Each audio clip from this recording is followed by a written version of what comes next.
Howler's Pharmacy is here to help. They have been in our community for decades. So whether it's a seasonal issue or whether it's something that you have to take care of regularly, Howler's Pharmacy is here to help you find exactly what you need. Check them out on the corner of Fremont and Peralta in downtown Centerville. Are you tired of pushy real estate agents who don't have your best interest at heart? Give Jennifer Petroselli a call. Jennifer helps her clients make smart real estate decisions that benefit them in the long run. Contact Petroselli Homes on Niles Boulevard. Are you with an organization, or are you just on your own? What brought you to, paint the utility box today? We're on our own, but we just like art and we wanted to beautify Fremont. So it just inspired us, and when we saw this contest, we just immediately grabbed the opportunity. And briefly, what is your design? Our design, so our theme was sustainability and how Fremont is making it a greener place. We decided to incorporate things like windmills and eco-friendly solar panels and other kinds of biodegradable things, and show nature. And we also incorporated the carbon footprint being erased. How long were you out here? How long did it take to do what you've done so far? We've been here since around 7:45 or 8 this morning. We were here yesterday. We're going to come back tomorrow. I don't know how many hours overall. Yeah, I'm pretty sure this is going to take the whole week to finish, but we're happy to see how it turns out. I mean, yeah, seeing all these cars being run on gasoline, it does kind of hurt. But knowing that gasoline-driven cars are going to be, reduced soon and replaced by, hydrogen power or, eco-friendly cars, it is promising to our environment. Anything you wanted to add? I didn't get a chance to. Okay. Regarding the cars, we do have renewable energy and in transport, I think featured in the art too. We have a person on a bike to encourage more active, eco-friendly transportation, and also a BART train, which is Fremont's approach to carpooling and also reducing gasoline-driven cars. Awesome. Well, they were very kind with their time. You are listening to episode 124 of the Fremont Podcast.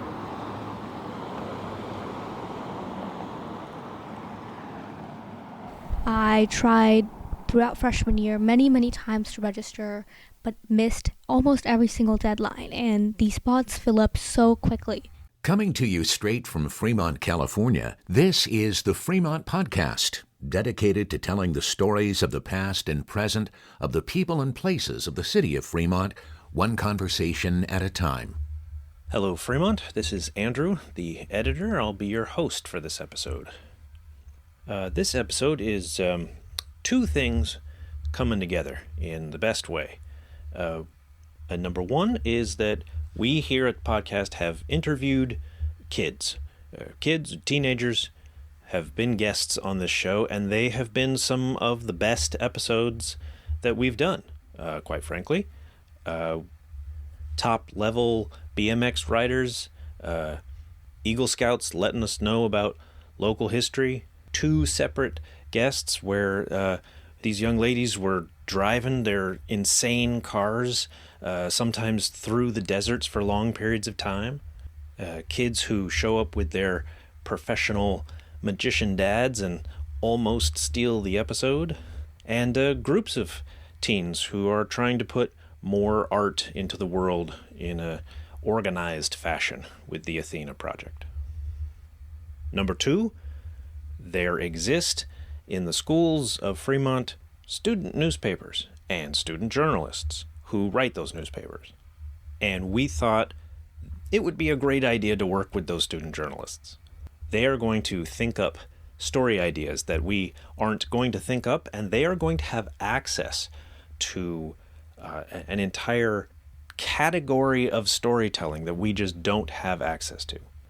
A few episodes back, actually more than a few episodes back, we had one of our reporters, Mark, go out and ask people about niche communities. And one of the things we learned from that reporting was that maybe this town focuses a little too much on just families who are raising kids, and there were some downsides to that. But the flip side of that is that there are a lot of people raising kids in this town, and maybe we should hear about what the kids have to say. I am genuinely a big fan of the level of journalism that sometimes comes out of the student newspapers at the high school level here in Fremont. Before this podcast, when I was attempting to make a podcast for the Tri-City Voice newspaper, one of the story ideas that I never got to do because of COVID involved reporting that had been done by some students at one of the local high schools. It was an amazing, brave piece of work that touched on taboo topics, and it really tried to address a problem that was impacting, let's say, half the students. It was well written and well reported, and I thought, oh, we should recreate that in an audio form, and it never happened. But that's okay, because here we are. This episode is going to be all about student journalists. We put a call out to the student journalists of all the high schools here in Fremont, and 2 people replied. They spent the summer working on stories for us, and this is just an introduction. They've got more than this, and you will hear more of their work in later episodes. But for this episode, they worked on the same story in parallel.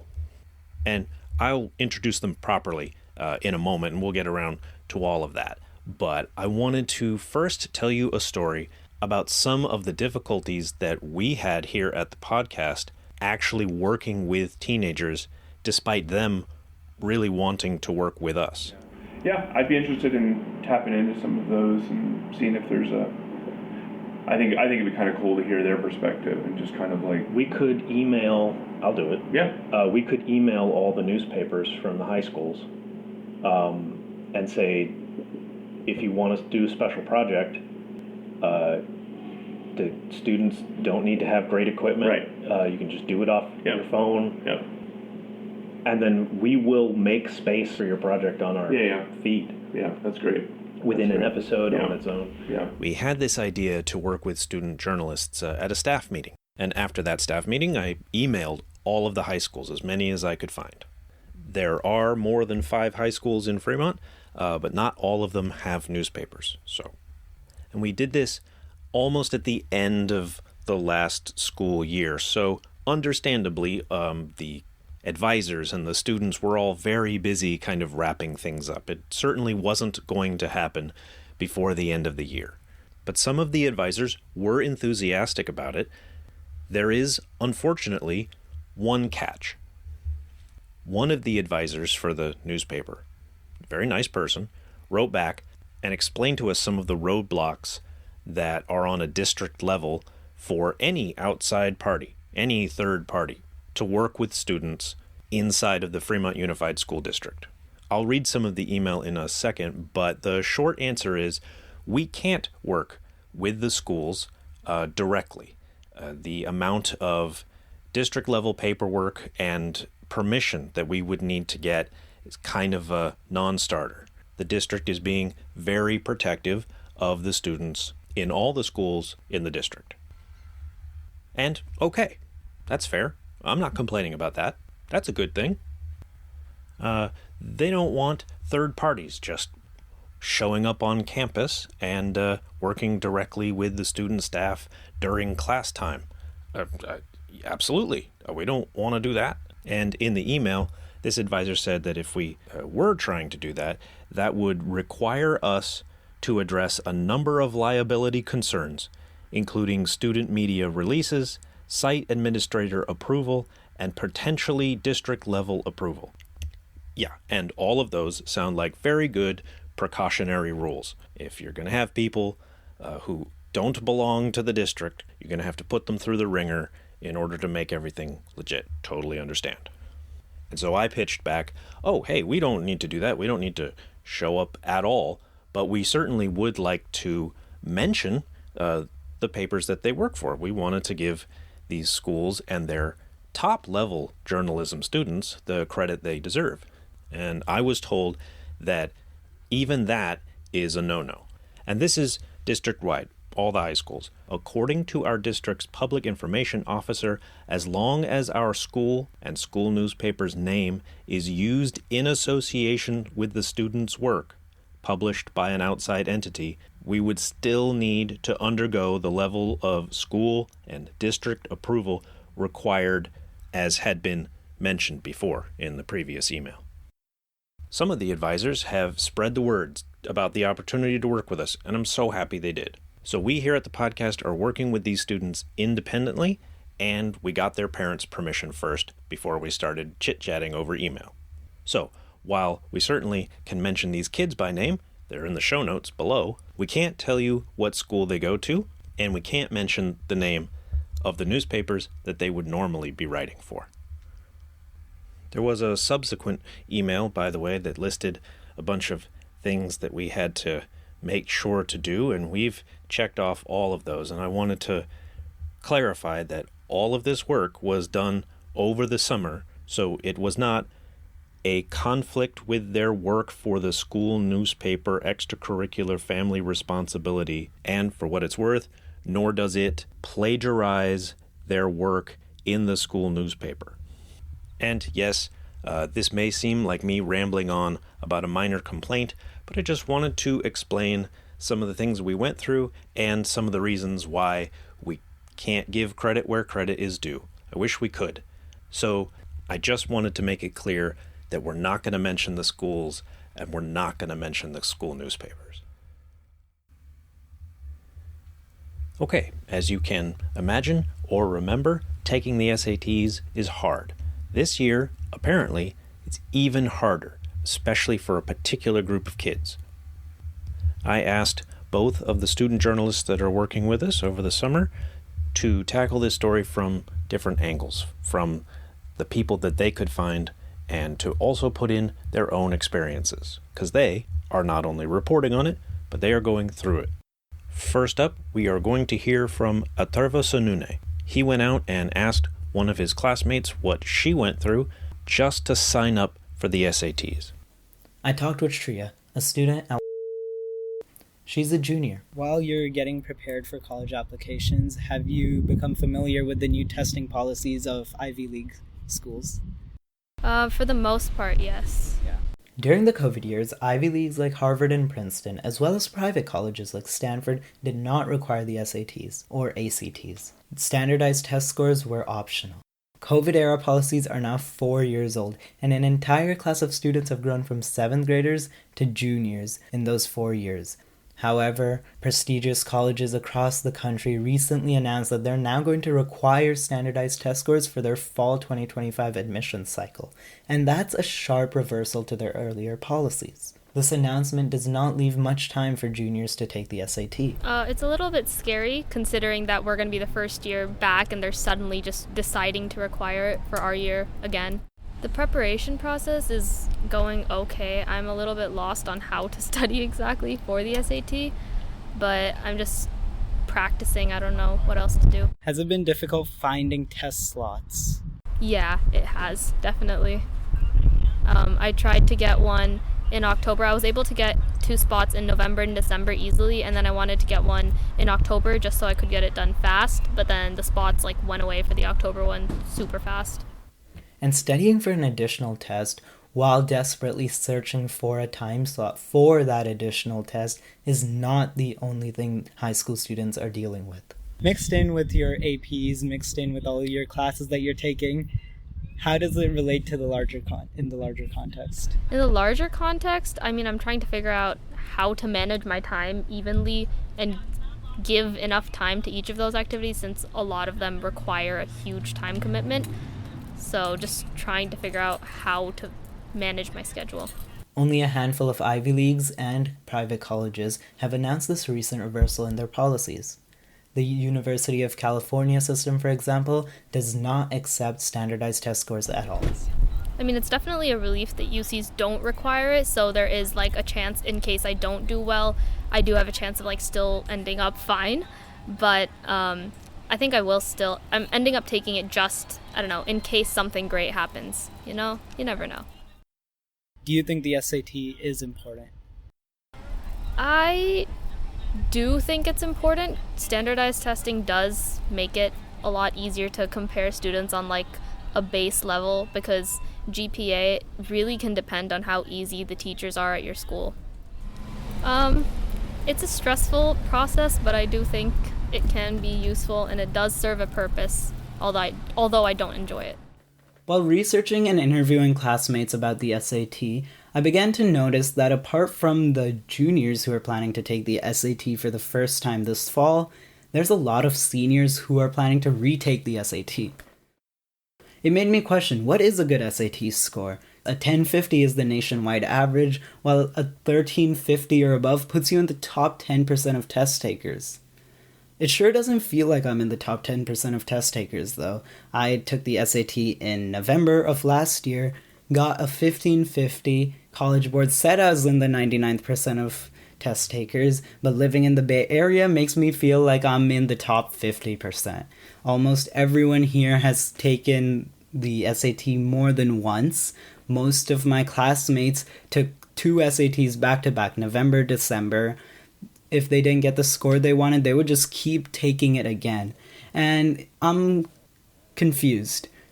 Do I want to spend the time, effort, and energy in studying for a standardized bubble-in test? Or do I want to invest that time and energy into pursuing a passion project, into studying for my 6 classes in school and preparing for college applications? I know someone who got a 1490, retook the SAT, got a 1510, retook it again, this is twice now, for a 1530, retook it once more, got a 1530, and retook it a 4th time, only to get a 1540.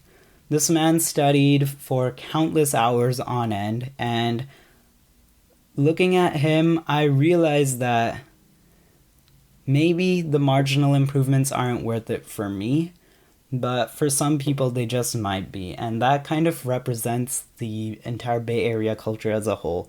We keep pursuing something.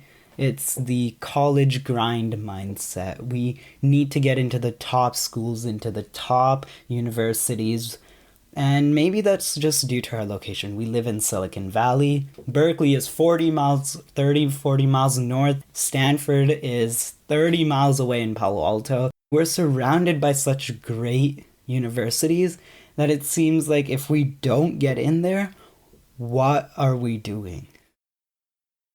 Next up, we have Padma Balaji, and while I am not allowed to tell you that she goes to, I can tell you that when she asked to work with us, she sent her resume, and it looks better than mine. She has worked all over the Bay Area with radio, and I hope to hear more from her.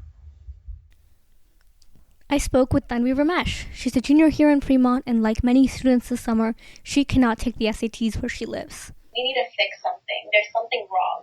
Because I'm not able to get a proper SAT spot within like a 2-mile radius of me. Like, why isn't my school holding SATs? Why do I have to go all the way to San Jose, which is like a 30-minute drive for me to take my SAT? But I wasn't even able to get that because it's the closest. So now I have to go all the way 1 hour away. Even when Tanvi successfully signed up for a spot, she couldn't sign up for a spot. I was trying to get a spot in the place closest to me. I clicked on it. The 10-minute timer was going. I had the spot. For some reason, my entire page refreshes, and then somebody else took my spot. After that was the last spot for the place, so I then had to find the place an hour away. This can't be that big a deal.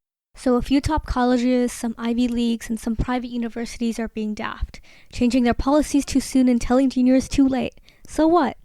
Some amazing colleges still don't accept SATs. Why not apply to them and avoid this nonsense? The Bay Area is a very competitive place, and SATs, regardless or not, people are going to take them. It's going to be competitive. It's going to be an entire ordeal. So everybody's going to take it. And I think College Board should be a little bit smarter about that and planning and accounting for all these kids. Because even down the line, I've heard of people who had to fly all the way to like Southern California to take their SAT. And I think that's like pretty crazy. And some people have to take like 3 to 4 hour drives I think that's just wild, all for some like standardized test. So I wanted to talk with Padma after her reporting to see what her personal experience was.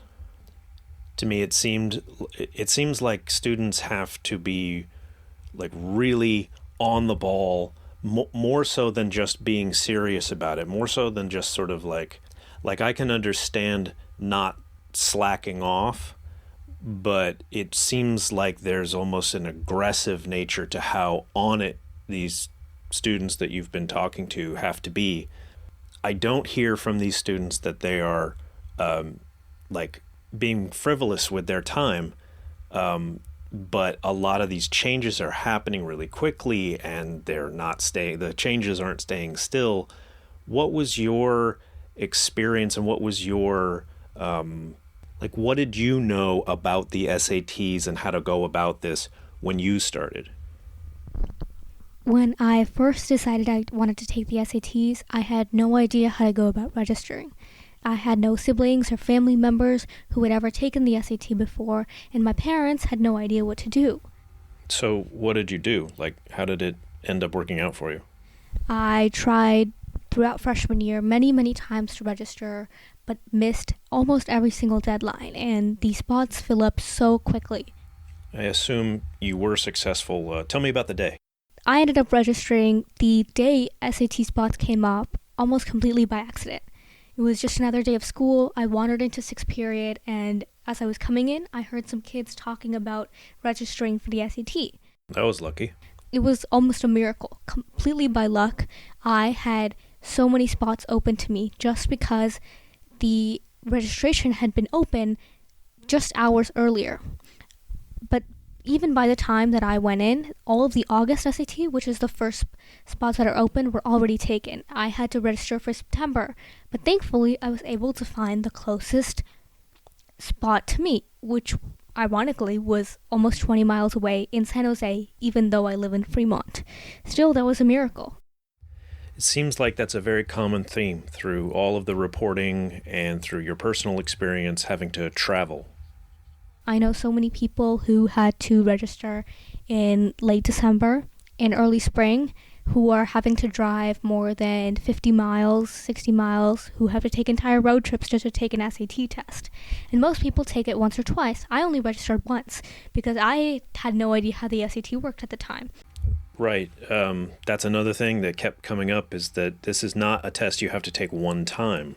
To get better and better scores, well, hopefully better and better scores, these kids are having to take this more than once, which means they're having to travel more than once, which means they're having to book it more than once, and they're getting pushed and pushed and pushed. For many kids, these kind of miracles don't happen very easily. It's so very difficult to take time out of our already super busy schedule to go, to fly out, to drive out, just to take a standardized test for a couple of hours.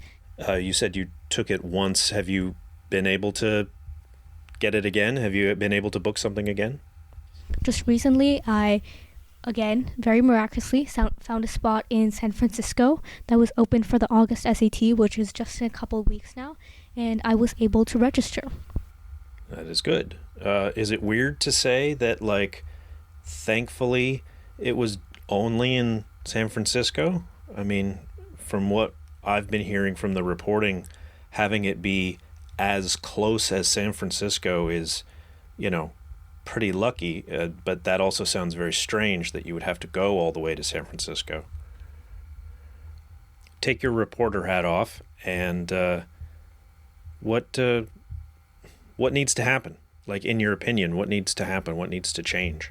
College Board needs to do better, providing us spots, providing us accessibility, and also providing transparency. We have no idea when the spot registrations open. We have no idea how many spots there are or how registration works. And because of this, we get screwed over by College Board almost every single year. And this has been going on for a very long time now. A little peek behind the scenes. I had to come back to the same spot I had recorded the story about the ladies who were painting the utility box to have the same ambient car noise. So I'm back. It's just a little radio magic that you might not otherwise notice. If you are a student and a journalist and a student journalist and you'd like to work with us and you'd like to learn about a little radio magic, please contact us. We'd really like to work with you. Well, that is it. Thank you for listening. The creator and founder of this podcast and the normal host of this podcast is Ricky B. My name is Andrew Cavett, and I'm normally the editor. And for the rest of it, I'm going to let Gary do his normal, excellent work. I'm Gary Williams, scheduling and pre-interviews by Sarah S. Be sure to subscribe wherever it is that you listen so you don't miss an episode. Join us next week on the Fremont Podcast. This is a Muggins Media Podcast.